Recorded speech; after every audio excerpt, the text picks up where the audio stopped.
This is a Huddle Sports Network broadcast. You can find us on Roku TV, Amazon Fire TV, Facebook, and of course YouTube. Get all your NFL news here first.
Good morning, everybody, and welcome to WCFL DolFans Talk.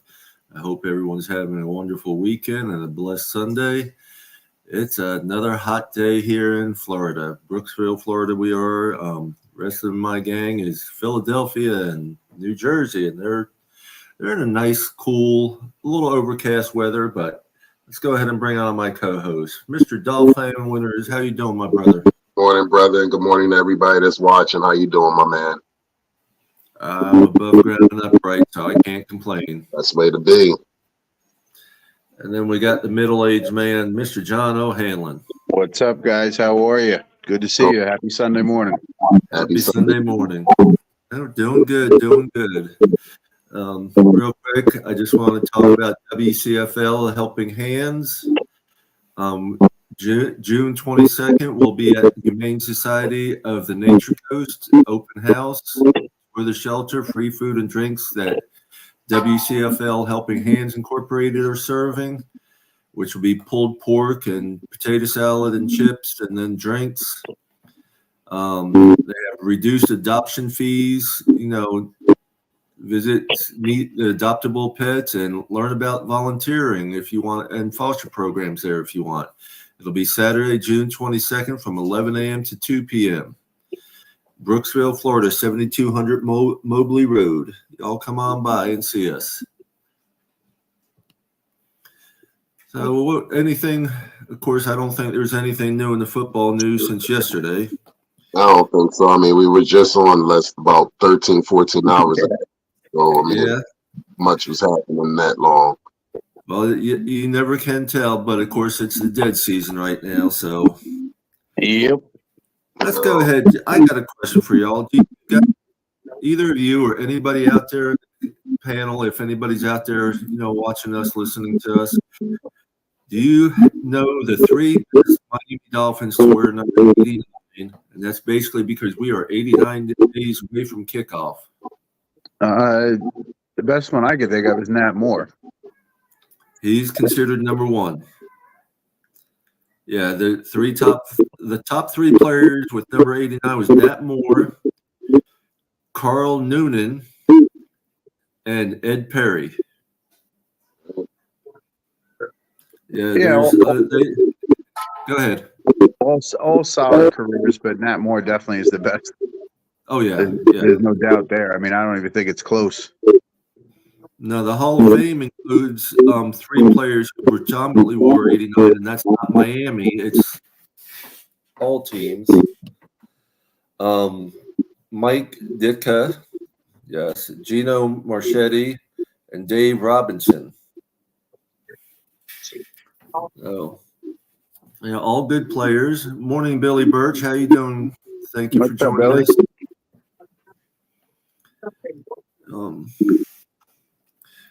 Next thing, will Jonnu Smith change how often the Miami Dolphins target the tight ends? I mean, you didn't bring him in here just to block, and you know what type of offensive explosiveness that he will bring to this team, and he'll fit right in with the schemes. So I would hope that we use him as a target and another threat. So, John, what you considering Well, considering he had his best career last year with Atlanta Falcons. Mhm. John? Yeah, I mean, you don't bring a guy like that just to block. I mean, I could see him running two tight ends sets, Smythe on one side, Jono on the other. Maybe only two wide receivers, but two tight ends. This way, you got to keep the defensive honest. This is year 3 for Mike McDaniel. Supposedly, this is the year where he involves the tight end more. This is the evolution of what his offense is supposed to be. So, hopefully, I mean, I'd like to see between Jono and Smythe that during the course of the year, the tight ends get about 100 targets. Well, do either one of you know how many targets the tight ends were last year? It wasn't much. I want to say it was only like 30, 35 maybe. Winners, any idea? I want to say 27, but I'm with John, and I'll say less than 50. Well, it's not less than 50 actually. It was only 52. all right. And the running back group had 125 total targets. Rightfully so. I mean, yeah, but I mean, but then you look at the wide receiver group. If you could take, just 100 of those targets from the wide receiver, which they were targeted several hundred, really. I think, and put it towards the tight ends as well this year, I think we can be a big threat because we're going to have the defense is not going to know whether we're going a tight end, a wide receiver, or a running back. Right. I mean, that's why I'd like to see the tight ends get up near 100, 110 targets. I mean, Yeah. And then you got to think also, we don't have a normal wide receiving core. We just don't. When you got one end, you got Tyreek on the other, and last year it was a mixture of you had Easy E in that middle, you had Cartwright in that middle, you had different people in that third spot, and River so Craycraft. And so you had other people in that third position, third wide receiver position. Now this year projected you're going to have OBJ and Tyreek. And where were you going to put Waddle? You might put Waddle on the slide. It depends. Or you could put OBJ in the slide, or you could put Tyreek in the slide. You can do so many configurations. But I am hoping, and I think we all are hoping, that Jonnu Smith gets the carries and the yards. Because you think about it, every position right now, offensively, exception of the offensive line, each one of those men run an average of 20 miles an hour on the field. Well, that's funny you bring that up, because I was just going to bring that up. Jonnu Smith was the only tight end to reach 20-plus miles per hour as a ball carrier since the start of 2022 season. Yeah. I mean, he's got speed. He can catch the ball, which is obviously his job being a tight end. So, Good morning, RL Lyles. Thank you for joining us, brother. We got an open panel. If you want to come in, jump on up in the panel. The more the merrier. But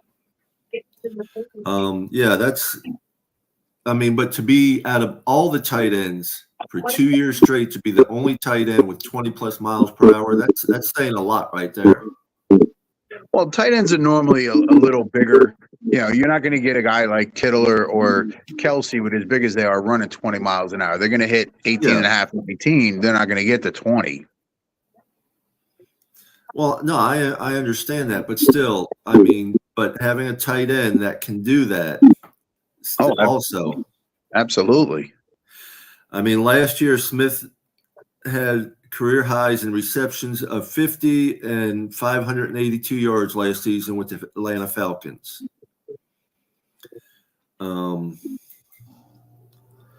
Smythe had 35 receptions last season, trailing Hill by 119. So that means Hill had 154 receptions last year. And Waddle had 107 last year. Yeah, we're not going to get a tight end with that many catches, but if we can get, Smythe 30, 40, if Smith has 40 or 50 catches, yeah. Yeah, and Smythe finished with 366 receiving yards, but couldn't find the end zone. They're saying, well, maybe I don't know if he ever really had a chance to find it. I don't remember exactly. No, because like we were talking last night, a lot of times when we get close, they throw that silly fade in the corner instead of using like a Smythe or a Smith in the middle of the field where they're taller, they're bigger. Just put it up there. Let them go get it. Yeah, well, like they did a couple of times when we had Jaceki. Right. Because I remember, seeing those ones where Jaseki's in the back of the end zone just jumping up and one-handing that ball down.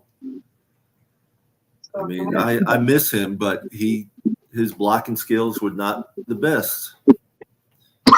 That's what. But he was never known as a blocker. We didn't draft him because he was a blocker. Yeah, no, I agree with that. Yeah. You drafted him because he had that wide receiver-esque type of attribute to the tight end position. That's why you drafted him. And you didn't use him for blocking at all. So we knew when McDaniel came in, we knew that Gesicki days were probably numbered as a Miami Dolphin. We knew that. Cap for life. Anybody sensible that knows somewhat of the game knows that if a person is not adaptive to the skill set of the scheme of the next coach, they're not going to be here. Like them, or if you like them or not, it doesn't matter. That's just what it is. Yeah, and then poor Gesicki goes to New England, and they didn't use him at all. Basically, I mean, you didn't think you can't blame that all on him either, because, like I said, it's about the offensive coordinator, the coach, the scheme, and the quarterback, and a whole bunch of other stuff that goes in that variable. So I can't blame Gesicki for that. It was just I don't blame Gesicki for that, but at the same time, why bring him in if you use him? That's New England paid him a base salary last year of $4.5 million and didn't use him. Now he had another $4.5 million in incentives, which he obviously didn't hit because he got barely anything. Yeah. Right. He did leave. I forget where he signed. I'm trying to remember where he signed now. I mean, I wish it was a possibility he could come back to us, but it's not. So, I mean, I wish that man definitely well wishes wherever he's going besides New England, because we all know why New England signs people, because they can get information out of them. And I mean, all teams do it, but we all know that New England way. You know what I mean? So, and folks, he actually is signed with the Bengals. Yes. See, the reason why, what's funny that you mentioned that, it's because he sat there and made a wisecrack towards Tua, and then I think Tua made a wisecrack back. So, yeah, that's going to be interesting, because he said he's finally going to be playing with an elite quarterback, and I think that was a shot at Tua. Well, Cap for life. If you want to join us, come on up, brother. Yeah, that's going to be interesting to see him play at the Bengals.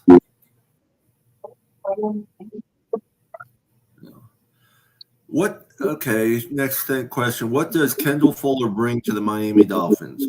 The former third-round pick joined the Miami Dolphins after splitting 8 seasons between Washington and Kansas City.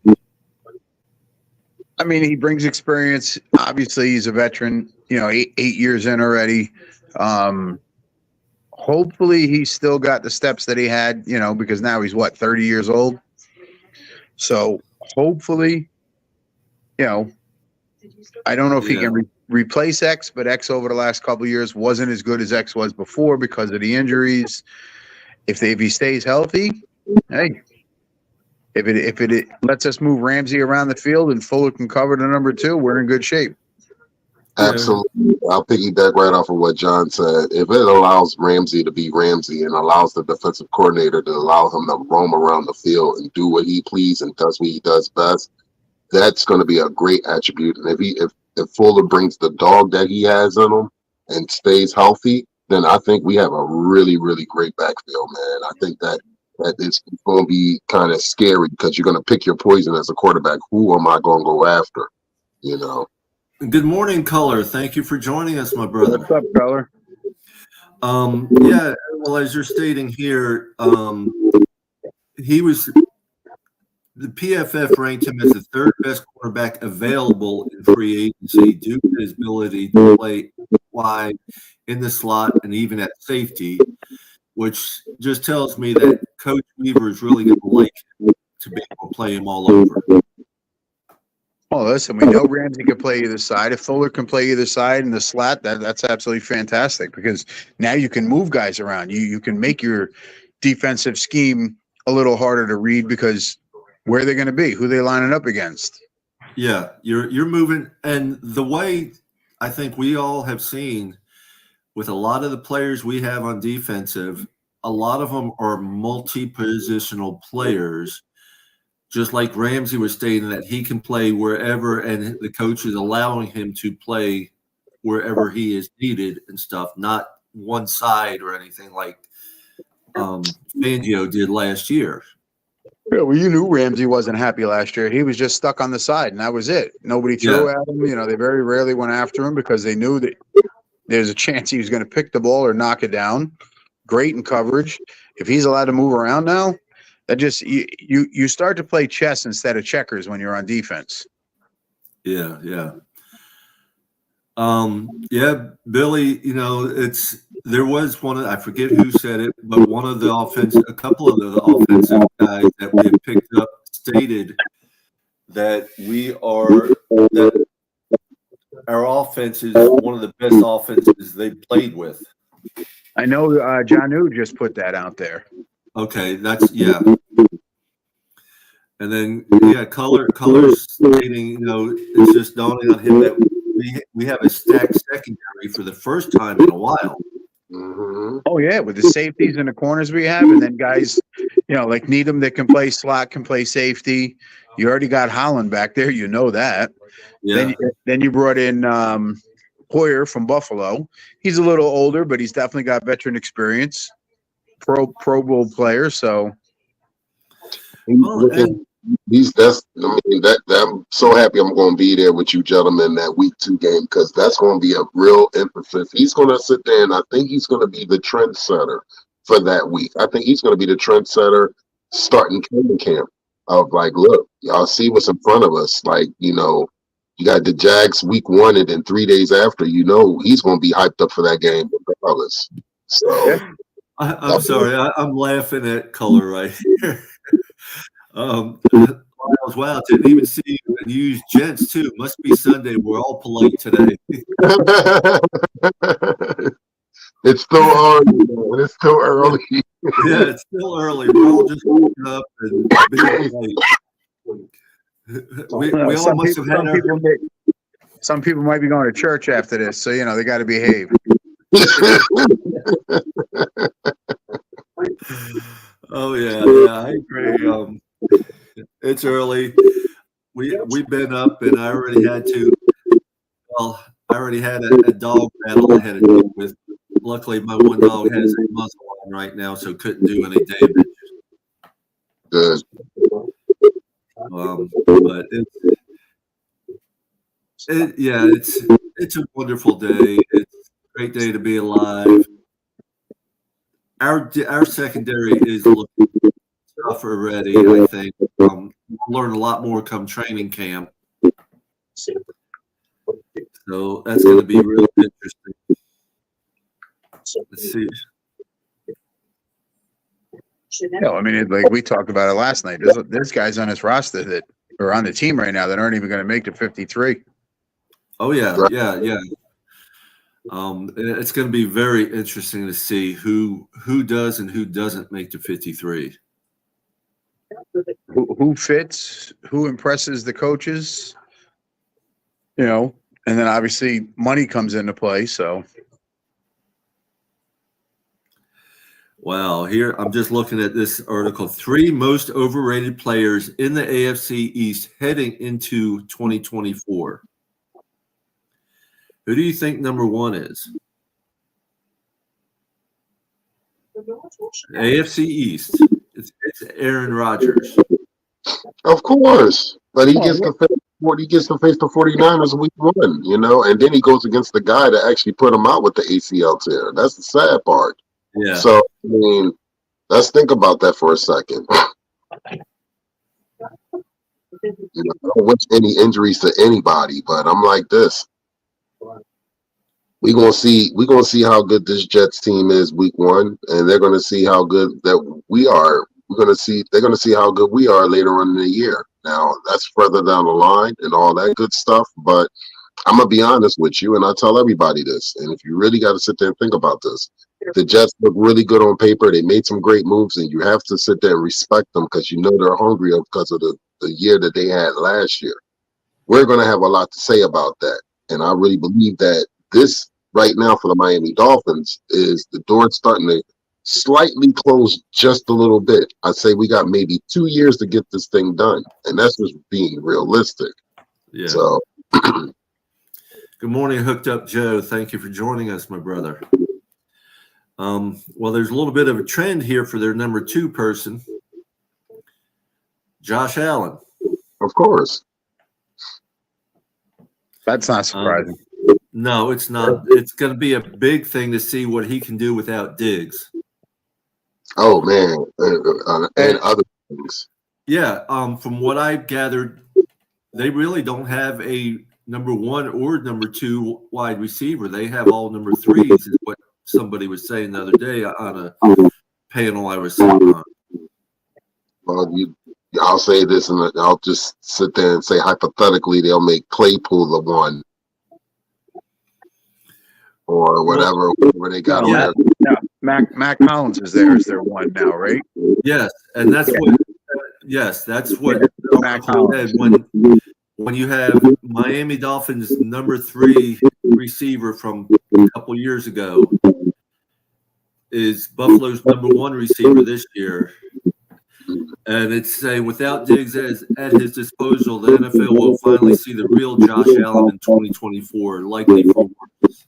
Well, I think we saw the real Josh Allen before Diggs got there. He really didn't do a lot before Diggs got there. The 4 years that Diggs was there, he put up great numbers. But well, here's an interesting number 3 overrated player for the AFC East that they are stating. It's Jalen Waddle. Dolphin fans are under the impression that they have 2 clear-cut number 1 wide receivers on their hands, while Tyreek Hill has successfully cemented himself among the NFL's best pass catchers over the years. The jury is still out on Jalen Waddle. how's the jury out? He's got 3 years of over 100 catches. I mean, it's Over 1,000 yards each year. Yeah. right. And then he break the rookie record. He did. It's been broken since, but yes, he did break it. So How is the jury out on that? Yeah, this is what I don't understand. They're saying the former 2021 first rounder saw his yards per game and per target drop in his 3rd year as he finished with 1,014 receiving yards and 4 TDs in 14 games. Well, he was injured quite a bit. Well, he was injured, plus you got Tyreek Hill on the other side. Yeah, I mean, he still had over 1,000 yards, though. And over 100 catches. Having Tyreek on the other side. And he is the first player in Miami Dolphins history to start off 3 years with 1,000+ yards. I mean, I don't see how he's overrated. you're gonna have people that are gonna have their own objectives and their own narratives and their own thoughts about certain players. That's just Well, that's just like we are and like our panel is. We all have our own different things. And as Color said, it has half as many opportunities as the rest. Right.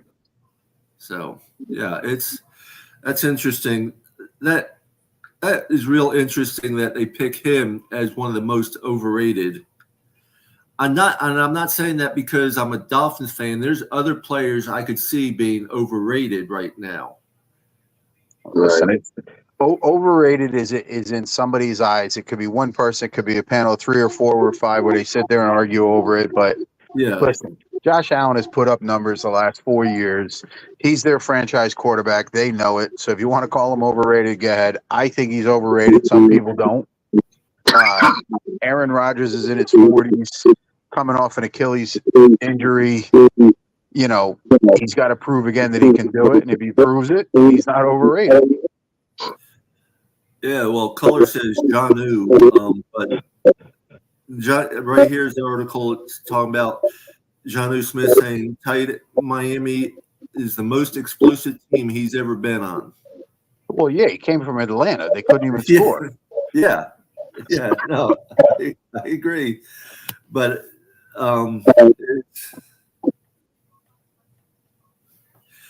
this will be interesting. 4 free agents Dolphins GM Chris Gear needs to try and sign before it's too late. Let's see who we got. Well, Phillips, Holland. Who's the other 2? Well, these are free agents. Justin Simmons, which we all have talked about and said we would like to see him. Yes. If the price is right, yeah. If the price is right, that would be good.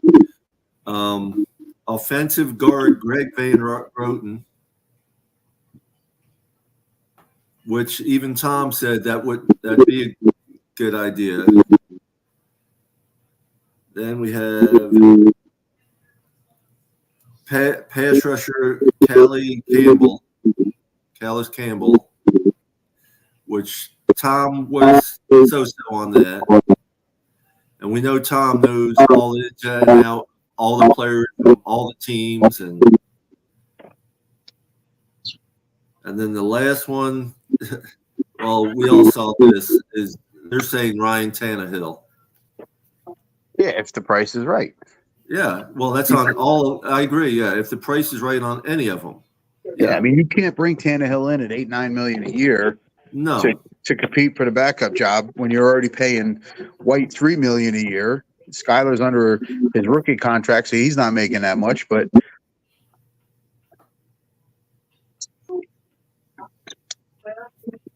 Tannehill's not worth $8 or $9 million anymore.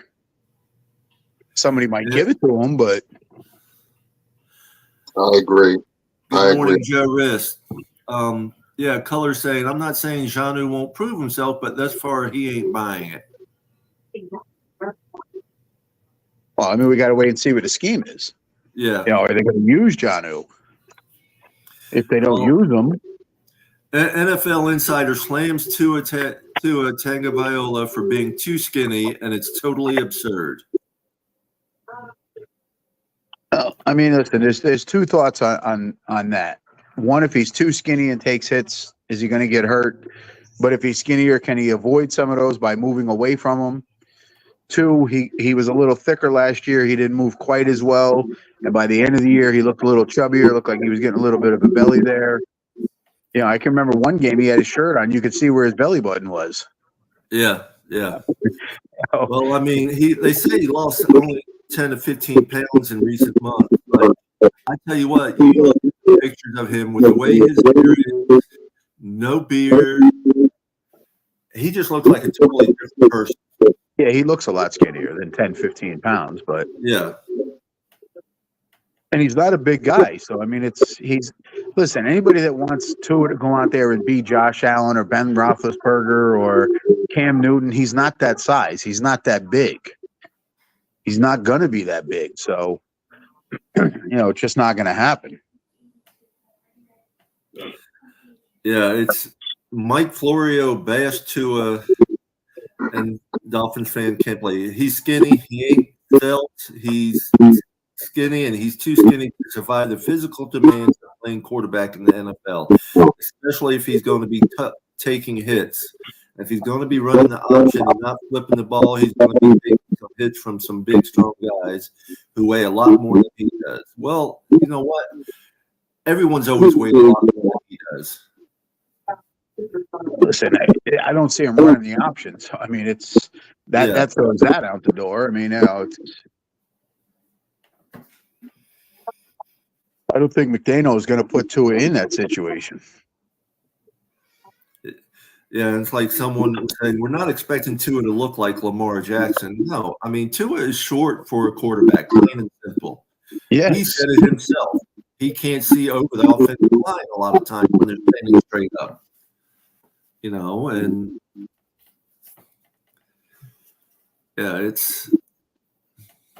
Hooked Up Joe saying 10 to 15 pounds with sugar weight, not muscle, so it would look like more. And Color says 2 calves the size of Newton's head. Yeah,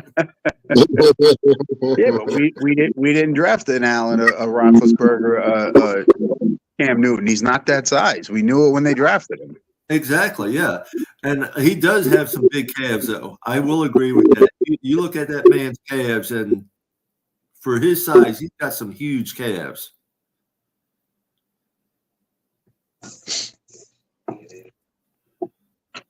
Listen, I don't care if he weighs 220, 230, 240.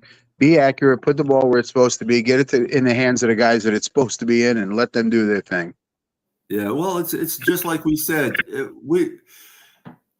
He's our quarterback one. We're going to support him. We're going to push for him. We're going to fight for him. Whatever we got to do because he's our QB1. Yep. As long as he does it, gets it done. We don't care how it gets done as long as it gets done. I don't understand why fans want to bash Tua. Listen, we had Jay Cutler for a year. I couldn't stand the guy. I still rooted for him because he was our quarterback. Yeah. Also. Yeah. That was one of the biggest heists in NFL history. Got $10 million to come in and do nothing. Teddy Underwater. Yeah, I mean, I still root for him. If he's playing, I'm rooting for him. Yeah. He's wearing the aqua and orange. We root for him. That's right. You don't have to be happy with who's playing, but you should. If you're a fan, you root for him. Mm-hmm. Well, Pro Football Focus thinks the Dolphins will win the AFC East in 2024. As for Miami, people love to talk about offense, but the defense was also very good last season, finishing top 5 in both team pass rush, a grade 84.1, and team run defense grade 89.1. They also have the easiest strength of schedule in the division. It's close between the Jets and Dolphins for me, but more favorable schedule setup gives the Dolphins the edge. Well, we know how things can change when they're saying we have an easy schedule. Like last year, we had the second hardest schedule, and it became one of the easiest schedules. Right. I don't believe in any of that stuff. You're basing it off of last year.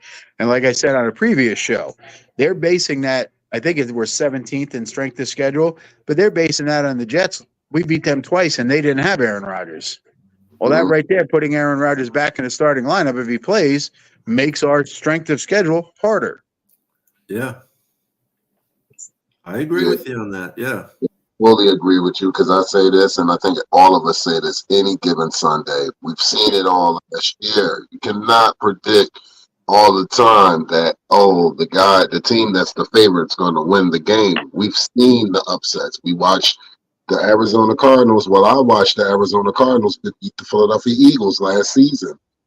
Nobody was picking them. They were literally a 14.5-point underdog against the Philadelphia Eagles, and they came back and won the game. So any given Sunday, you can never, ever, ever. I love when they sit there and say that, since we had the easiest strength of scheduling and all. I love that because what happens is that messes with people's mental psyches a little bit. And when you start believing the hype, and start drinking the Kool-Aid, and when things don't turn out the way you think it's going to turn out, then that's when you get pissed off.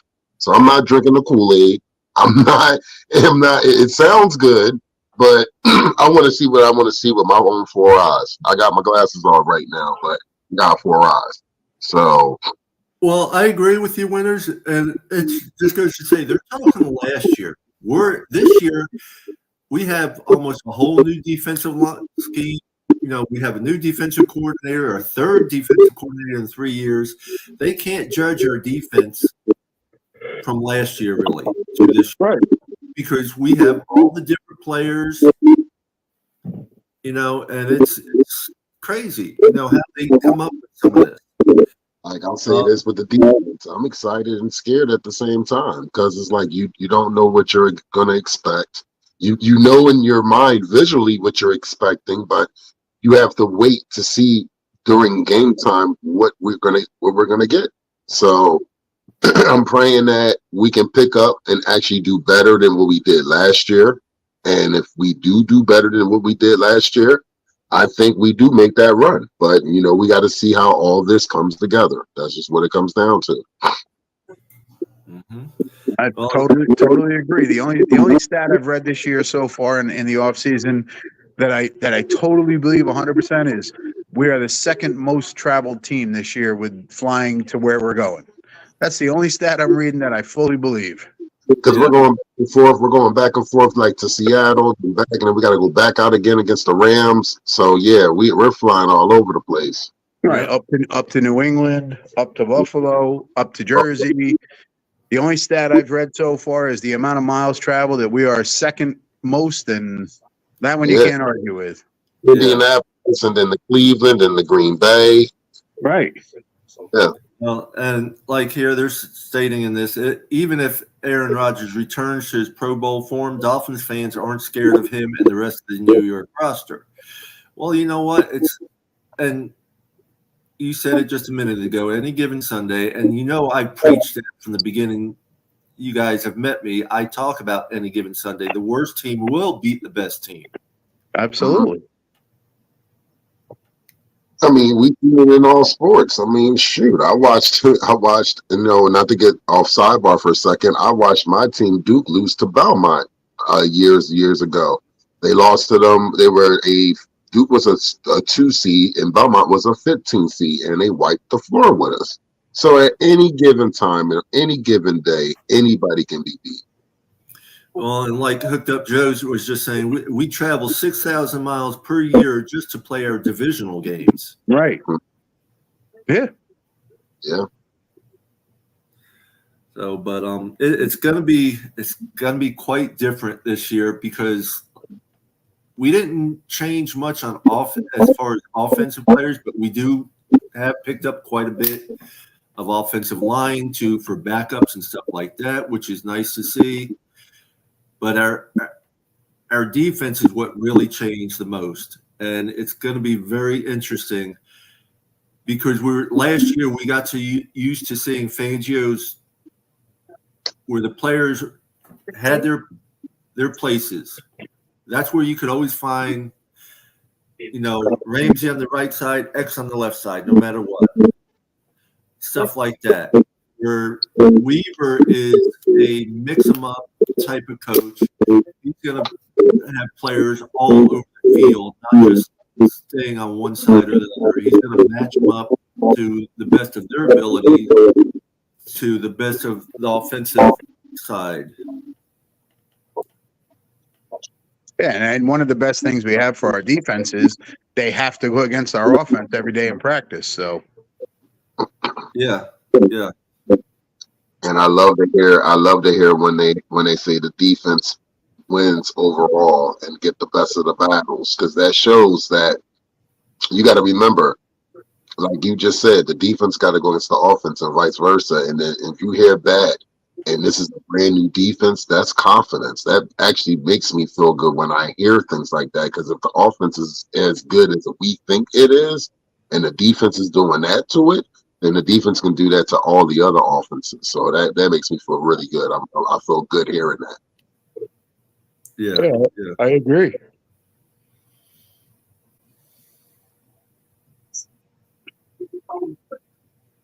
No, it's going to be an interesting year. Let's see if there's anything else out there, nothing new yet. I'm not trying to rush time. I'm looking forward to hanging with you gentlemen, definitely, and the rest of the Fins family. And I definitely want to shout out the Southwest Florida Club, Dolph Freaky, and the whole crew out there having a good time yesterday and today. And I'm definitely just looking forward to hanging out with them and everybody in the community, man. Well, it's a big deal. If y'all didn't see it, that they made the local news down there. Yeah. As one of the four events going on for the weekend for people to go and do. Everybody was invited, and that's the way we do things. We invite everybody to our parties. It doesn't matter who you are, what team you root for, any of that. Y'all are welcome to all our parties. Absolutely. And I mean, when you do good comes back to you, man. And shout out to her and Keith and and Jared and the whole crew out there, definitely, because they do great work, and they don't just do great work just at tailgates or anything. They do it in the community. So definitely, folks, they're the real deal, and definitely a shout out to them, and it's very well deserved. Yeah, I've seen a lot of the videos that people put up. Bob Sampson was live. Rex is down there. Big Mike is down there. Leo and his wife are there. There's just all kinds of people that we see at the tailgates, at the games, at functions that are all just having a good time at the beach and enjoying it. So, I still haven't had a chance to see any of the videos or pictures or anything. I've just been crazy around here for me, but I wanted to go this year. I wanted to go down there this year and all, but just couldn't manage it. They always know how to have fun. They know how to have fun. They know how to have a good time. Yes, I mean Justin Sarles is there. Finn Sticky. I mean, there's a lot of people that are there, and I'm watching the videos, and I'm like, I know that one. I know that. Renee's there. Shout out to Renee. Renee, I don't know if you guys saw on Friday, she was putting up pictures of stuff that was in her store. Yeah. So I messaged her. I said, "Can you give me one of each? I'll PayPal you or Venmo you the money, and just give it to me at tailgate." She's like, "Yeah, no problem." So Renee, thank you, hon. Yeah, she's great at like that. We've been talking, because she was having problems looking up her tickets and stuff like that. I helped her out with that. But yeah, she's a wonderful person, and I give her kudos for what she's gone through. A lot like Bob Sampson. Bob Sampson, those are people you can really look up to if you know their stories. Those are people you should be proud of to know and everything. Not an easy life at all. It's not only look up to, but root for. Yeah. You root for those people. They've gone through some troubles in their lives and recovered and done good things and still recovering and you root for them. Well, and that's Renee. It's only been 5 years with her, and she is in 5 years' time is clean, healthy, and even has become a manager of a store, which is a great, wonderful turnaround for anybody. Anybody. You got to root for them. You love them. You can't help but love them. Same thing with Bob Sampson. All of them. They're just – I have not met a person in the Miami Dolphins industry that is not a good person, really. I mean, there's ones that I might question a little bit here or there, but I have not. Everyone's good in one way or another. Yeah, we have a great community. I mean, and that's why we all say family. Yeah, we treat everybody as family. It doesn't matter what team you root for. We still treat you like family. Come on over. It's just like the family reunions you go to. Yeah, we just happen to do it. We just happen to do it 8 or 9 times a year after Rock. Exactly, yes. But we have fun, and that's all that matters. Well, it's like having a family reunion. Just sometimes you do it twice in a week, 2 weekends in a row, 3 weeks out of 4, Yes. And you know what? But it doesn't matter. Even if you just saw them last week, it's like you haven't seen them in a while. You're giving each other hugs and stuff, and it's just a good, refreshing feeling, because when we tailgate, it's love. It's not hatred like you see on all the news.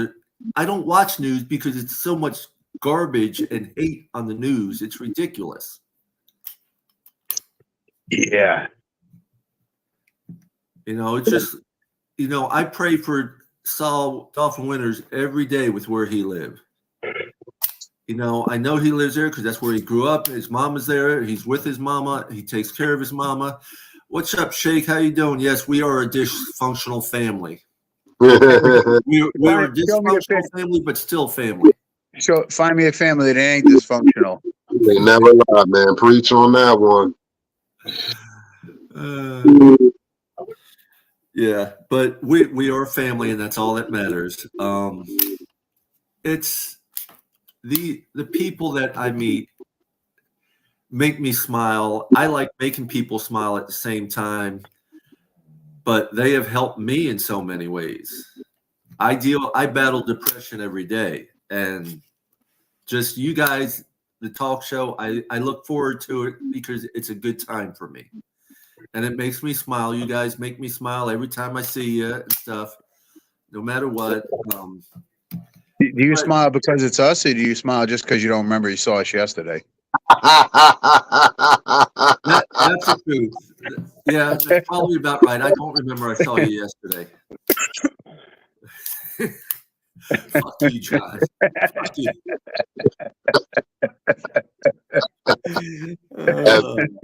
You and the horse you rode in on, John. Oh, you got me now. That's funny. Oh, no, it's just you got to smile these days with what's going on there in the world. But my Dolphin family, my Miami Dolphins, I smile all the time. Especially for years, I wanted to be a season ticket holder, and for years, because I worked 6-7 days a week just making ends meet, I really couldn't. And I am lucky to this day right now. I'm very lucky to have a loving, caring wife. I am very lucky that she lets me be me, and I can be a season ticket holder and do the things I do of helping the community as well as supporting Miami Dolphins Challenge cancer events and polycystic kidney disease research and just helping anybody out who needs help. Well, I do have something I want you all to keep an eye out for in a couple weeks. I have a young lady I know. She's got an 11-year-old son that on his own, she's a single mom, but on his own, he chose Miami Dolphins to be his team, and he's been supporting them. And I started giving him a couple items last year and all. Well, this year, between the help of Paris Love and I, we're giving them a pair of tickets to go to the New England game. Nice. And a hotel room. And so I'm gonna surprise them. I gotta set up a time to meet them in a couple weeks, and I'm gonna surprise them with the tickets and all. You know, because we gotta bring our young fans up that will be his first NFL game and his mom's first NFL game. And we gotta bring these young fans up right. Absolutely.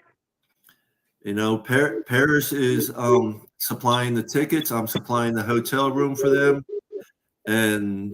or WCFL Helping Hands is supplying the hotel room for them. So it's going to be a fun little video because it's going to be me and Paris on there. And you know, if you guys are available when we do it, you're more than welcome to join in on that. But because I'm going to do it through StreamYard, so whoever can join it, welcome them to the community. Without a doubt, just let me know exactly when you want to do it, and I'll be here definitely. Yeah, if I can, if I'm not working, I'll definitely be on. Yeah, I mean, it'll be in the evening time sometime, so everyone should be. But yeah, 11-year-old kid. He's 11. He'll be 12 in September. So I mean, it's going to be like an early birthday present to him in a sense. But when she told me that he chose it on his own and all, I'm like, I got to support this kid and get him some stuff, make him happy with it, make him realize he chose the right team to support. So that we have a little over, we're right at 10 minutes left, everyone. Anything else we want to discuss? Yeah. And besides our dysfunctional family, I mean, Philly's still the best team in baseball. Things are looking up for them. We'll be coming on in about 20 minutes, so I'll be looking forward to watching them whoop on the Mets again. And I want to give a shout out. I want to give a shout out. Just remember this, since you brought up the Phillies, I want to give a shout out to the Panthers for winning the first game of the Stanley Cup. 3-0 last night. Yes, they did a shutout. First game of the Stanley Cup, 3-0. I missed the game, of course. I don't get to see much sports. You know, when the wife is off, we watch what she wants to watch. And shout out to definitely. I want to shout out to the Florida Panther fans and all that, but I'm a Flyers fan, so I wish. But hey, it is what it is. This is the third. Isn't it the third year the Panthers have made the playoffs and stuff, and this is the first year for the Stanley Cups in the three, right? Yeah. Yeah. So they deserve it. I hope they win it in a lot of ways. I'm more of a Tampa Bay Lightning fan myself, but I got to give kudos to the Panthers. Oh, shit. I'm playing Tampa.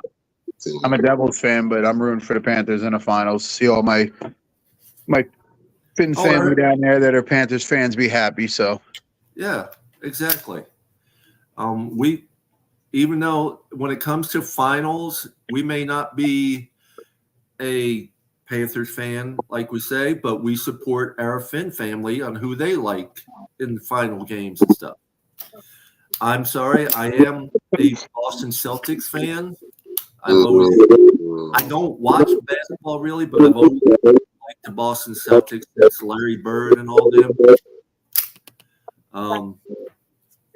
I actually was on an open panel the other day that someone asked me how many people asked for my autograph of looking like Larry Bird. I'm like, I get more Hulk Hogan than I do Larry Bird, and I feel either way. I feel most of those people are blind and think I'm Hulk Hogan or Larry Bird because I look like nothing. Hulk Hogan has a lot more muscle than I have, and Larry Bird has a lot more hair than I do. So, yeah, it's crazy what it goes down to. I do definitely have a doppelganger out there. If y'all don't know what a doppelganger is, it's your lookalike. Oh yeah, we all got twins out there. I've had people that said they look like me because they seen the people that had Dolphin gear all through the city, and they like, I swore I seen you at such and such, and I said no, you probably seen. And I would mention people I want to. Actually, one of the people I want to shout out Mr. Michael Anderson, aka Beast Mike. He is actually forming a Miami Dolphins group here in Philadelphia. Right now, it's called Findependence Hall as of now. And as of now, I think he is trying to get Miller's Ale House right down in the South Philly area as trying to be the host watch parties here this upcoming season. So I want to shout him out. I haven't been in touch with him, but I definitely want to shout him out on this platform and tell him to keep up the good work. And I'm happy that he is actually doing something here in Philadelphia. So I'll definitely be supporting that good brother, and hopefully I'll try to get him on the show also to describe more of it. So yeah, definitely get him on here. I mean, that's an hour and 10-15 minute drive for me. Maybe I'll have to make one of the watch parties. Oh yeah, I'll be there definitely. Yeah, that sounds great. Love to have him on the show. Love to have anybody on the show, no matter what team you support. Definitely. Especially if we're playing you this year, we would love to have you on the show. And talking about people having on the show tomorrow, ladies and gentlemen, at 5 p.m., we will have the one, the only, the president of BWA's, Mr. Solo D himself on the show. So that will be our special guest for tomorrow evening at 5 p.m. So definitely. Yes. That's going to be a good show. Yes. And this upcoming Wednesday, I will be in Massachusetts with my brother. It was about a few months ago we had this brother on, and he made OJ pop up, and hopefully we'll have OJ pop up again. Mr. Russell Hopman, diehard Miami Dolphin fan for over 50 plus years. He's experienced different things during multiple years of the Miami Dolphins and their existence actually. So Shake Money is funny. Yeah. Remember to say your prayers and take your vitamins. There you go. See? Yep. Yeah, Right. God knows I need my vitamins. I need my memory vitamins. But definitely, gentlemen, it's always a pleasure being on the show with you guys, and definitely thanks for everybody that woke up with us this morning and watched us this morning too on all platforms. Yep. Facebook, YouTube, Instagram, Twitter, Huddle Sports Network. We appreciate each and every one of y'all. Mr. O'Hanlon, any last words you want to say, Mr. O'Hanlon? No, hopefully I can get on tomorrow. I think I'm working till 6. I'll find out in the morning. But even if I can't chime in, I'll probably be listening, just holding the phone down so that whoever's driving can't hear it. Great to see you guys as always. If I don't make it tomorrow, tell Solo I said hello. Always good to see you. I love you guys. Appreciate everything you guys do in the community, the Dolphins, our platform. So. Well, we appreciate all you do for us, just the support and helping us trying to get special guests and all that, and just being here. You're a wonderful, good-hearted guy, John, and we appreciate it. Peace, love, and fins up, gents. Peace, love, and fins up, brother. Have a good day. Oh, another one bites the dust, Paul. Yes. It's been a blessed weekend. It's been a long weekend, and it's only going to get longer as these days get hotter. Any last words from you, Mr. Winters? Listen, like I just say, thanks to everybody that tuned in. Thanks to Mr. O'Hanlon for waking up. Thank you for having this morning for me to be having something to do besides watching last night wrestling, which I got about one more match to watch off of AEW Collision, and got to watch SmackDown and watch the game, and then run out here and pray it doesn't rain today. So, besides that, ladies and gentlemen, thank you for tuning in. Thanks for joining us. Don't forget tomorrow, 5 p.m., special guest Shake Money, and this Wednesday at 8:45 on our YouTube station with YouTube X, IG, and Facebook, we will have Russell Hotman on the show. And with that being said, Papa Paul, anything last for you to say? I appreciate you. I appreciate you so much, Saul, and all my Finn family, all the people that join us on all our shows, whether it's Saturday evening, Sunday morning, Monday evening, or Wednesday night. Facebook, YouTube, Twitter, Instagram, Huddle Sports Network. I appreciate each and every one of y'all for just giving us the outlet to do what we do, which is talk about our Miami Dolphins and whatever else pops up, and everybody out there is more than welcome to join our panel at any given time. Just message me, or Dolphin Winners, or John O'Hanlon, or just jump in through the link that we share all the time. Everyone have a blessed rest of the weekend, and no, you're not that special, Shake.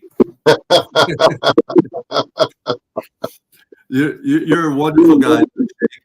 Don't forget to catch up with Shake on the Blender and then on TFTV. And we support all the other platforms because they support us. Other than that, y'all have a good night. Peace, love, and peace up, everybody. Peace, y'all.